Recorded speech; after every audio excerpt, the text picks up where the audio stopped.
Toy train journey পর্যন্ত আমি তোমাদের ভিডিও করে দেখিয়েছিলাম। তো আমাদের টয় ট্রেন জার্নি শেষ হয়ে আমরা সিমলা স্টেশনে নেমেছিলাম। ওখান থেকে আমাদের ঘোরা বেড়ানোগুলো স্টার্ট হয়েছিল। তো ওখানে দাঁড়িয়েছিলাম, গাড়ির জন্য অপেক্ষা করছিলাম, কারণ আমরা হোটেলের উদ্দেশ্যে যাব বলে। আর বাইরের সাইট সিনটা দেখো কতটা সুন্দর। তখন কিন্তু একটু একটু মানে ভোর হয়েছিল, সকাল, তো তখনেরই এটা দৃশ্য। তারপর আমরা গাড়ি পেয়ে গেছিলাম আর ওখান থেকে হোটেলের উদ্দেশ্যে বেরিয়ে পড়েছিলাম সিমলা স্টেশন ছেড়ে। তো এটা ছিল আমাদের হোটেল। হোটেলটা ছিল গুলমার্গ নামে হোটেলটার নাম। হোটেলটার একটা জিনিস খুব ভালো লাগলো ফার্স্ট টাইম, সেটা হচ্ছে হোটেলটা ওপরে, বাকি রুমসগুলো ছিল আন্ডারগ্রাউন্ডে।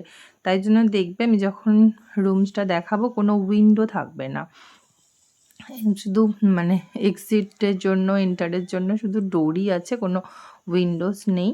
আর যেহেতু ছেলে ছিল তাই জন্য ডাবল বেড তো থাকবেই, আর ছেলের একটা বেড আর একটা আমাদের। তো রুমটা ছিল অসাধারণ, সব কিছুটা মিলিয়ে খুবই মানে পছন্দ হয়েছিল। তারপর যে যার মতন আমরা ফ্রেশ হয়ে নিয়েছিলাম, নিয়ে তো ছেলে আগেই কম্বলের মধ্যে ঢুকে গেছে ঠান্ডাতে। তারপর আমরা ফ্রেশ হয়ে আবার কোথাও যাওয়ার উদ্দেশ্যে রেডি হয়ে বেরিয়ে পড়েছিলাম।